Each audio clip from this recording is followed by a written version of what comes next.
here for quite a while, so I wanted to jump on and just give you a recap of what's been going on with me this entire month. So just last week I was in Santa Barbara attending Flora Abundance Design Days, and it was so amazing. I learned so much about floral arrangement, connecting with other different florists, and it was just an incredible experience, and I can't wait to bring it to the master class. And I see my lovely friend Margie, and I wanted to fun because we're going to continue our interview with Margie Keates, and she's been so amazing, and I hope most of you are probably already do follow. Hey! Hi! How are you? I'm good. How are you? Good. Is your eye all better now? Oh my gosh, that was so crazy yesterday. It was better. Like everything was blurry when you looked up close to it. So like it was kind of hard to work, but it got better after a couple hours. So it was a fun day yesterday of like trying to work without being able to see anything. So that was, It was a little rough, but thanks for asking. Yes, my eyes are better. Good. You were so hilarious when I saw that. I was just dying laughing. It's funny because I was in line. I wasn't driving. I got a lot of people who messaged me and were like, are you driving? And I'm like, yeah, I'm driving, trying to remove my glasses. And, no, I'm not driving. I was just pulled over, but I couldn't believe it. Because like, you see those jokes all the time of people having to wear like the darker glasses when they get their eyes dilated. And I loved that they had this pair that would just like slide. It's so ridiculous. So I was like, people have to see how ridiculous I look. They just do. So I love that. So, one of the things I wanted to talk about was like, you do such an amazing job doing your stories on Instagram. Oh. I love that we can like see who you are and understand this is what you are. I mean, it's amazing. And so how did you get started? Because I think that I get a lot of questions like, how do I ease into doing the stories? Because that is another aspect of Instagram, and we should definitely be using it because it gives us such an interesting way to discover who the artist is. Yeah, and so I think I have found that more and more people are actually going through their stories than scrolling through their feed now. So that's why a lot of people are seeing less engagement on their posts, which is frustrating because you're taking a lot of time to put together a curated post and find a right caption and everything like that. So, I remember when stories first came out and I just felt like this was a weird thing because it was just like, it's 15 seconds. Like, I don't understand it's causing people to just like show little bits of their life or share even more than we're already sharing. So like at first I didn't like it. Yeah. But then there was also this other thing where there's a fine line between being a business and being professional and showing people that you're also human. And I think that there's pluses to both. So like part of me used it a lot to show like, hey, look at the flowers we're making, or like, look at our studio, or just like kind of behind the scenes stuff. And I started to notice that there was a lot of interest in that. Yeah. But I still didn't really show a lot of my face at first because again, there's just something, it's hard because you can't like be on all the time and you don't always have your makeup done. And like you, and then there was also like a sense of like, I wanted to be a little bit more private. I didn't want to have this become more about like, look at me and how quirky I can be sometimes. And let's keep it about the business. Yeah. But the more and more that I found that like I put my face out there, at least put a name to like the face, or a face to the name, excuse me. And then kind of showed people that it's like, I'm human too. It created a sense of wanting people to like connect more with you, which I think is also important. Again, super fine and super fuzzy line. Like sometimes I share a ton and sometimes I don't. It just depends on the week. It depends on what we're doing in the studio. So like last week, you guys saw me doing a lot of live videos. Yeah. It was just because we were prepping a lot. And like, to be honest, I was alone in the studio. So I was like, I need someone to talk to. I know. Being a paper florist is so lonely sometimes. Yeah. So like what I like about getting onto the live or getting onto any portion of like showing your face and having the ability to talk to someone, or at least have someone be able to see the other side of things. It opens up things for interpretation, and it definitely opens you up for criticism. And I won't lie that there are definitely certain accounts, like this is what's so interesting about, and I'm sorry, I'm just like going off. But like there's definitely certain accounts that, you know, you followed and you loved their content, and then their person got on their lives and you're like, I can't, you're so annoying.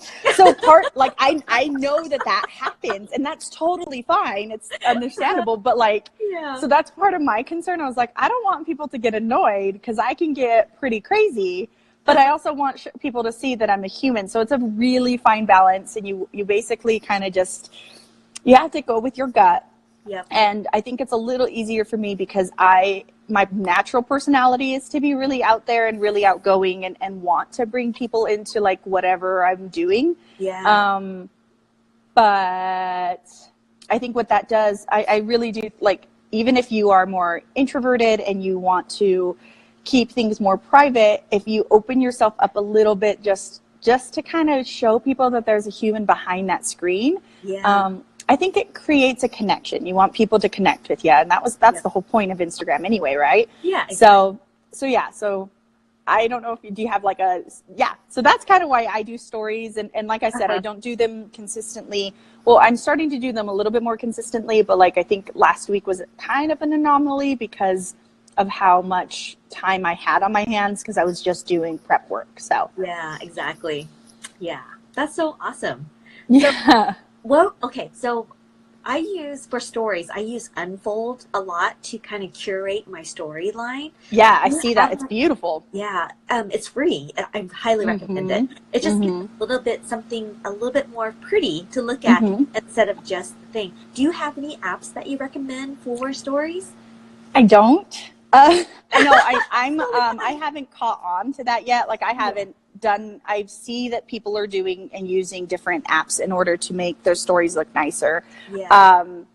For me, when I decide to post a story, it's usually like a brainchild that I like last minute, like, like like the stupidest video that I posted about like my eyes. I was like, I'm waiting in line and I look crazy. Let's show people how I look crazy.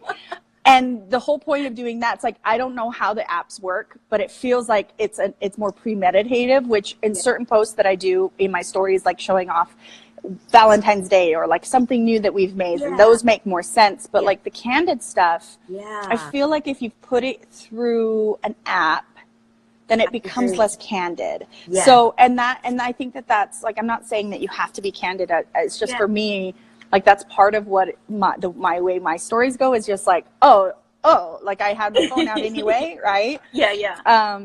So, and I think that puts less pressure on a story. It puts less pressure on making that story look pretty and perfect. When you really think about it, people are like most likely seeing it for 3 seconds and then hitting next. Exactly. So that's kind of what I remind myself. Like it's not, and that's really sad that that's what we do. That's why I also like, you know how you can swipe up and see how many times someone's looked at the story. You can see all the insights on it. And you can also see how many times like people go back or forward or close the story out completely. And I used to get like way upset where I was like, 200 people just closed the story. I'm like, I like made them want to like be like, no, right? And then I just got over it because I'm like, think about how many times like you go through your stories and you're just like next, because you like get the gist, like, oh, like they've got a pretty, like they got pretty flowers. Oh, they've got this, it's fine. Or like, you know, sometimes when someone does write out like a paragraph, I'll hold it just so that I can read it.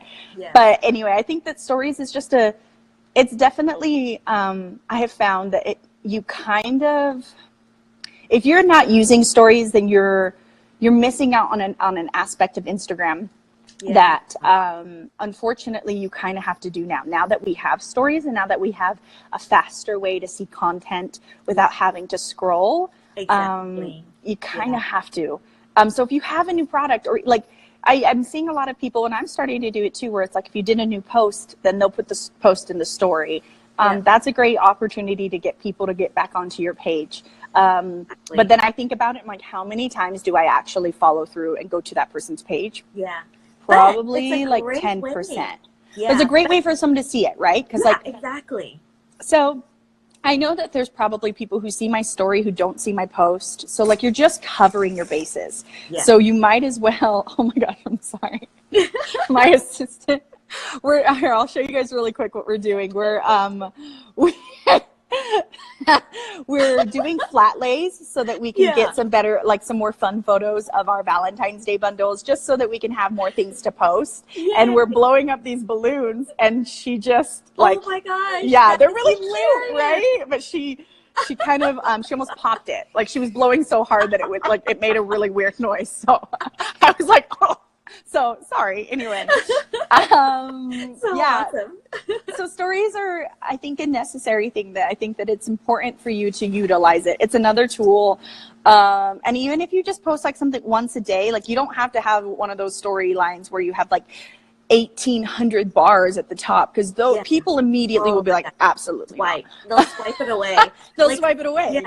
Yeah. So it's like you have to find the right balance. 12 photos for a storyline is perfect, because then people will watch it. But if you do more than that, it's just too overwhelming to see. Or like, because the whole point is that we have short attention spans, right? So like that's why people are enjoying stories. But if you have too many stories, or if you're trying, so like I understand there's a particular there's a group of people that I follow that like to announce a lot of their workshops, and they like to announce a lot of what they're offering in their stories, and then they do that with the same photo and the same wording every single day. And I get it. That is a great marketing option. It's a great marketing way. You're you're almost guaranteeing that someone's going to see it. Mm-hmm. But after I've seen it once, I'm just going to keep swiping. And so what I've done is I've kind of just taken my knowledge of how I feel about stories, and then I apply it to how I do my stories. And most likely, if I was like following my own, like if I was following me, I'd probably get annoyed a few times, especially when I'm like reminding people about Valentine's Day. But then like, that's the thing, is like, you also have to remind people that we are like, I am still a business. Like I will show you the behind the scenes, and sometimes you'll see the quirky side of me, and sometimes you'll see the sad side of me. And I kind of want people to see that, because we are human. And so I want you to connect with that. But in the end, like, this is my business accounts. Well, we will be talking about business. I'll be showing you behind the scenes stuff, but I also will be promoting what I need to be promoting. So it's a really interesting balance, but I think it's a necessary one. Because like I said, when stories first came out, I rarely used them. And now I do a lot, because when I think about when I jump on the app, and when I'm on the app for like 15 minutes, I'm like, what did I just do? Did I scroll, or did I go through stories? I went through stories. So now I understand like why the people I follow are probably not getting engagement from me on their post. It's because I'm going through the stories first, and then going into the post if I have time. So if you aren't using your story feature, you can almost guarantee that you're not getting seen. And that's frustrating, but it is what it is. Yep, exactly. Yeah, I totally agree with that 100%. I would say it's a lot easier when I'm doing a project. I just have the stories just playing in the background. And it's just a great way for me to be like engaged with them. But, you know, instead of me sitting there swiping and liking, it's just sometimes easier. And I think that that's what's so interesting about social media, is like the easier thing people will do more of. And what's frustrating about that, though, is like, it's easier, but it's you forget it in a heartbeat. Like, it's such a fast storyline that like I can't tell you the last story I just watched, and I just watched one right before I jumped on here. So I think that's what's kind of going wrong in regards to Instagram, and that's what's scary about it. But I mean, sharing your story is I think important, but anyway. Stories. Oh, hi Molly. I didn't do it for a long time as well, and I'm really still new to it in comparison to my peers. But at least you're starting. At least you're working towards it. I think that that's important. I think practice. When you practice every single day or every week, you get used to it, and it doesn't feel as awkward as you're talking to yourself. There's that learning curve of like, oh my God, I'm talking to myself. I'm like, I look awkward, I sound awkward, but then as you do more, you get more relaxed about it.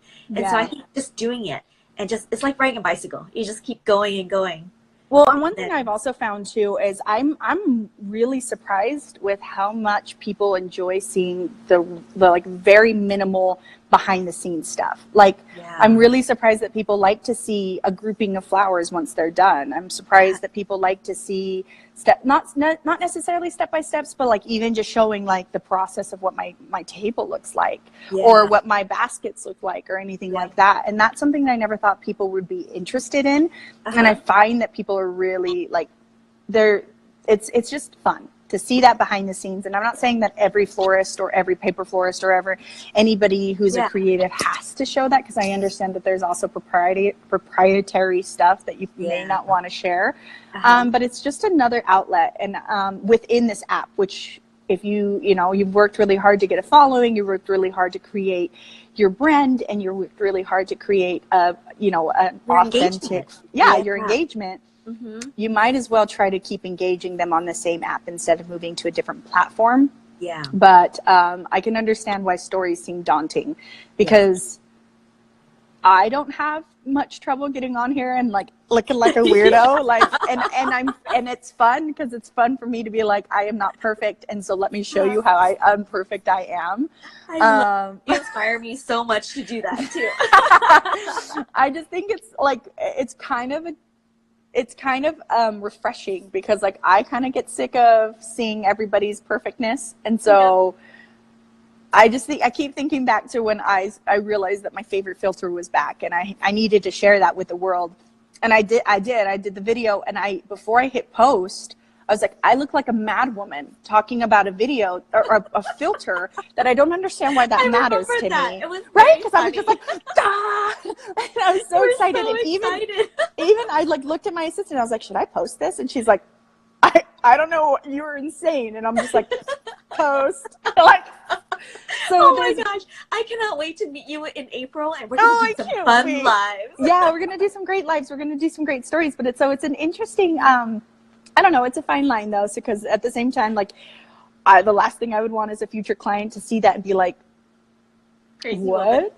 Yeah. So it's hard. It's a hard fine line. You're going to attract the right clients that get you and trust you completely, because they feel like they know you. Yeah. So I do think that the more you share, but there is a refined share. You don't want to share everything, but you want to share your heart, and that's going to attract the right client for you. Yeah.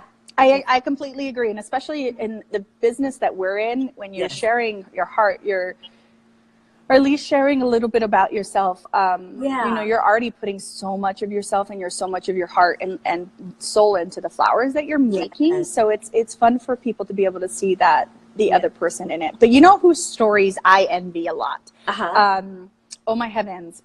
I'm going to totally forget her name, but I know you know who I'm talking about. Okay. She does a Monday crush every Monday. Yes, Miss Petal and Bloom. Yes. I love her, and I adore the fact that she uses her platform to lift other people up, right? So and I have found so many paper florists through her account, because I'm like, whoa, look at that beautiful flower. And I love that she takes that opportunity and shares other people's stuff, which I think is really genius, because you're getting people who are engaging with your stories, which, by the way, Instagram, that's a whole nother algorithm too. Like if you're receiving direct messages, if you're receiving backward, they're tracking all of that. So if you're doing well on your stories, they're going to put your stories in more people's stuff. Like that's unfortunate. But what she's doing is creating that by also being like super selfless and boosting other people up, which I think is such a genius idea. So good. And she's taking the time to do it. And I just think it's such a light in our community to do that. So I love that. You know who's also a genius is Flora Bean, Amity. Yeah. Amity. He's so good. Okay, her love story and making us wait to keep reading her love story. I'm like, you're a genius, because now I keep going back to your account going, have you posted more? Yes, so exactly. So there's different ways that people can create interest and almost and make, like, every Monday I know that I'm going to look at Miss Petal. Oh, you know who I'm talking about. I'm sorry. Yes. And I know I'm going to see, because she's consistent about it, I know I'm going to see new paper florist that she wants to share. And with Flora Bean, I know that I'm going to see either amazing tutorials or hear more about her love story, which is really awesome. I know. And so, and like with you, I think that you do a really good job of showing what amazing things you're doing. Like, I had a really fun time watching your behind the scenes while you were at that workshop, which is such a fun thing to do. I still have so many videos. When I was there in Santa Barbara, there was barely any Wi-Fi. Oh my God, I'm on AT&T, and the signal bar was either 0 or 1. Oh my gosh. And I could not post anything. So I have a whole bunch of backlog that I need to load up, but it's amazing. I met Tulipina. Oh my gosh. God. Queen! The queen! Oh, I would die. I would die. Oh my gosh, she was so Please nice. tell me that you like secretly brought in paper flowers to arrange with. You know, I did not, because I really wanted to focus. My goal was to learn about Good for you. floral Good for you. arrangement. Yeah. And I didn't want to distract from it, but I Good did for you. do a lot of networking, which was wonderful. Good. But I have done it before, and I know my paper flowers work really well. Fresh florals and greenery. But I wanted to like understand the concept of like how to put in a stem that doesn't bend or move. Yes, So we're really yeah, good we're for you. about that. Yeah, that's so exciting. Tulipina is like the highest bar. Like, okay, yeah, that's insane. Good for you. I'm proud of you. Yeah, it was really amazing watching it. I was like right up there in the front, just like watching it. And I'm gonna tape some parts, and I'll post that up soon. But Yeah, I need to like find some time to like curate it and kind of edit a little bit, because some of it's a little bit rocky because, you know, the power went out, my battery would die. oh my gosh. I was just, like, there was no way to charge it because I forgot to bring my portable battery charger, which is like, I can't believe I forgot that. So yeah, but it was so much fun. I highly recommend going to like a flower workshop. Yeah, because I did that in my first year. Yeah. Do you know who Tinge Floral is? Yes. I love her. She's basically like the Tulipina in Utah. Yeah. And so that was one of my very first workshops that I've ever attended. And I didn't have the guts to bring paper flowers either, because I was like, I'm not going to distract from what I should be learning. So I agree with you. And it was a cost, that workshop cost a lot of money. And I viewed it as like, well, I got to learn. Yeah. And the things that I learned, the way to arrange there, the way to have flowers sit where they're supposed to sit. Now that you see my not my bundles, but when I arrange like custom arrangements, everything that I learned from that workshop, I put towards what I do now. So like, if you are a paper florist, just because you work with paper doesn't mean you should shy away from what real florists have to teach you. If anything, these people have learned how to create beautiful things out of product that is unruly. Like I being a florist is one of the hardest jobs in this world. Like, so it really is. So There's yeah, so much, you're one of the first people to show on site, and you can't do it in advance like us. No. They can only do it a couple of days in advance. Otherwise, the flower will wilt, or it'll be past their blooming time, or the flower won't open. And then they're one of the last people to leave because they have to like clean up all the flowers, bring everything down, and take it apart and take it out. And it's a lot of work. Yeah. Florist. Yeah, I agree. So really awesome. I give you a little plug in. Yeah. Alicia, she was actually one of the instructor for Flora Abundance. She's one of the instructor for our master class. She's going to show people how to do a floor arrangement. It's going to be really amazing. And I do another shout out. If you are not following Hitomi Gilliam, you need to be. Okay. She was like the hidden star of Flora Abundance. Okay, this is crazy, you guys. So in one morning, we had, for the very last day, she had us do 9 installation. 9. And we did it. And it was like crazy amazing. The mechanics she showed us was mind blowing. Like things I was like, why did I not think of that? It was just like so easy to grasp, but it was like thinking a little bit outside the box to make it happen was amazing. We did a flower wall. We did a curtain wall. We did 2 columns. We did an arch. We did a table where we did an overhead shading piece. We did another piece where you would actually put it against the wall. We did centerpieces, really modern centerpieces that went. So how do you spell her name? Hitomi, Hitomi, Gilliam, Gilliuma. UAM. Sorry. Yeah. But check her out. She's from Vancouver, BC. She is, if you see her name, it was worth my entire, it was expensive too. It was Yeah. worth the entire amount that I paid just to attend that very last day. Wow. The mechanics I learned that I could utilize in my paper flower business was mind blowing. It was just like creating, she did a flower wall. It's like she brought in the stuff herself. It wasn't that heavy. She completed a flower wall. Like it was a 10 by 8 feet in 30 minutes. 30 No minutes. way. 30 minutes. And she says she can charge like a really Yeah. high amount because she can bam it out in such a quick amount of time. But it 30 was minutes? Oh my 30 gosh. minutes. Yeah. If you had followed my post, there was this tropical wall with the protea and there was a whole bunch of like tropical pieces with some roses in it. She did that in 30 minutes, you guys. It was mind blowing. I'm like, and it was all done by chicken wires. Yeah. It was amazing. And the base was crazy. like, yeah, she said that she had a large Mini Cooper, the Countryman. Yeah. Yeah. She packed it all in there, took it to the site, and then once it was up, 30 minutes building with foliage and flowers. 30 minutes. Oh my gosh. And it was amazing. Yeah. It's crazy. I know. It's crazy. And, so I'll be teaching, showing you, because we're going to be doing installation at the masterclass. Oh, cool. So I will bring some of that mechanic over, and it's gonna be mind blowing. I was just like, what? Yeah, it's gonna be awesome. That's gonna be great. Oh my gosh, I can't believe that that's 3 months away. I know, right? Yeah, two and a half. Oh my gosh, I crazy. know. Yeah. Oh, and then before we head off, one of the questions that we had asked you, hoping to ask you was, what is your plan for 2019? Where do you see your business going? And how do you forecast how 2020 will be?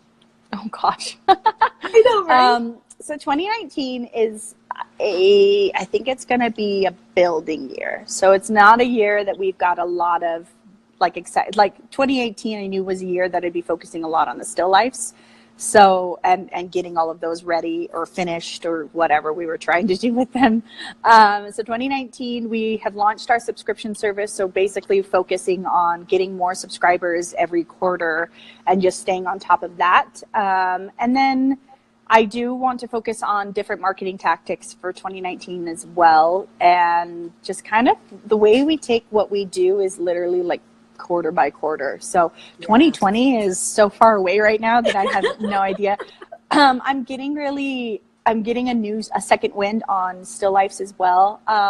Because we've sold a good amount, and so we still have a few left, but not as many as we could have. So I want to start a new series focusing a little bit on color theory and how we work with color versus like how we arrange off of because in the end, there's only so many arrangement types you can do on a 2D surface to make them look 3D. So now I kind of want to play around with colors. So like secretly to the 12 people who are watching, I'm going to work with like monochromatic. So like an all orange or an all yellow or an all pink. And so that will be really, because you guys know, I mean, you know how much I love color. Like I love playing with color. I love creating gradients. It's part of the reason why my favorite bundle is the Tickled Pink bundle right now, just because it is technically within the same family, but you can create such pretty gradients and pretty movement with just those colors. So I think I'd like to try to do that on a still life basis, because I also think that will be easier to sell.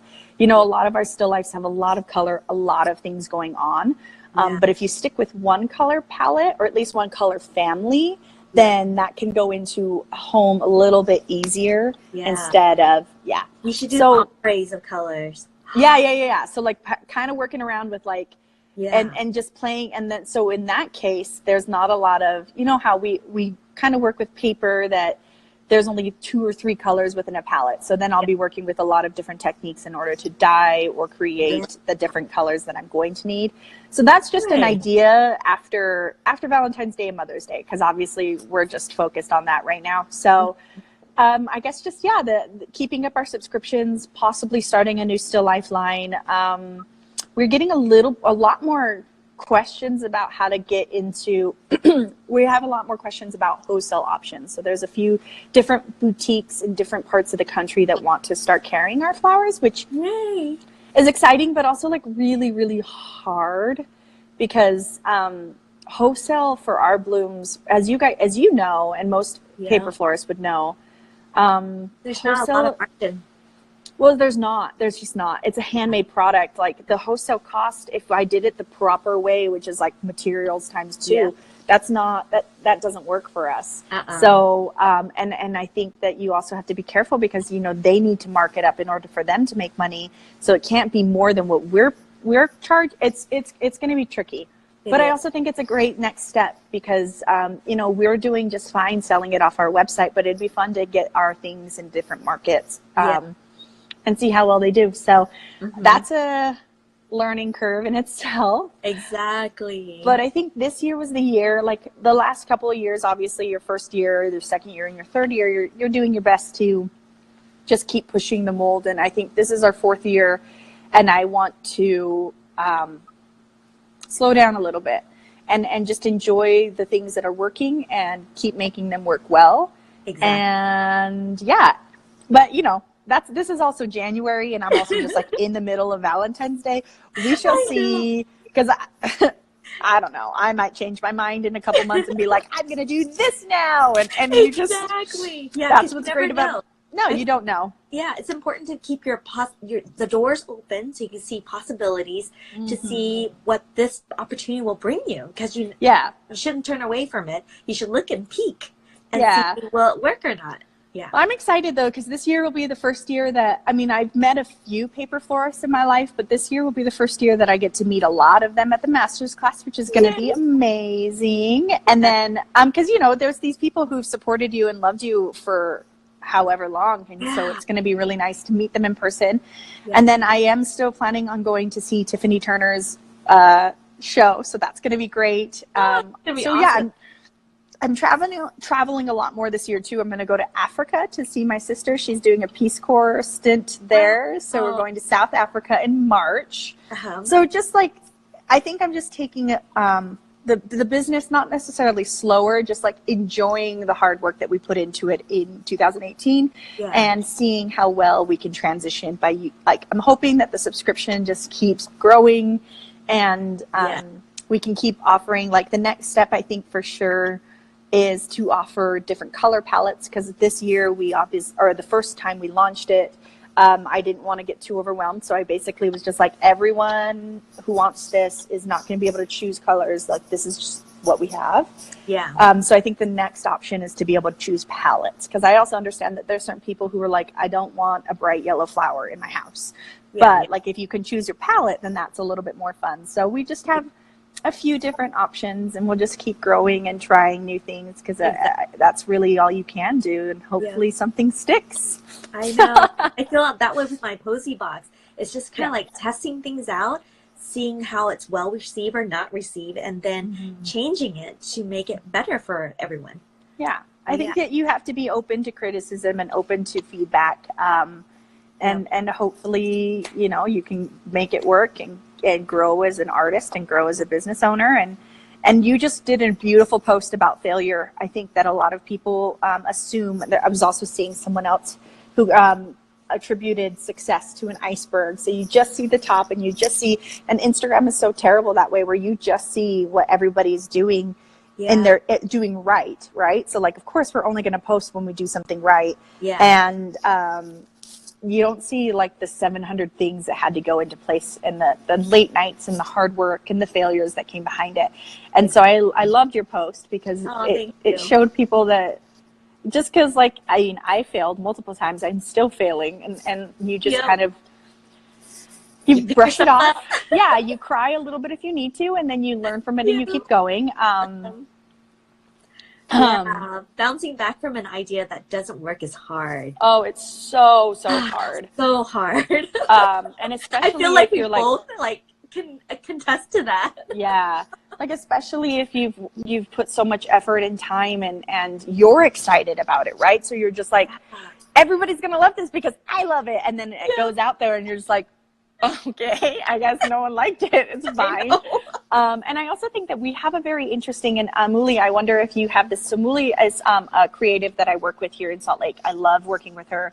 And specifically right now, she's doing a lot of amazing work with cake decorating parties where and you can come and decorate a cake and have some wine, and it's a lot of fun. Yeah. So I'm wondering if you have the same problem too, because and Quinn, you know, Paper Florist, part of our marketing is you come in and you can purchase something and it's not going to die.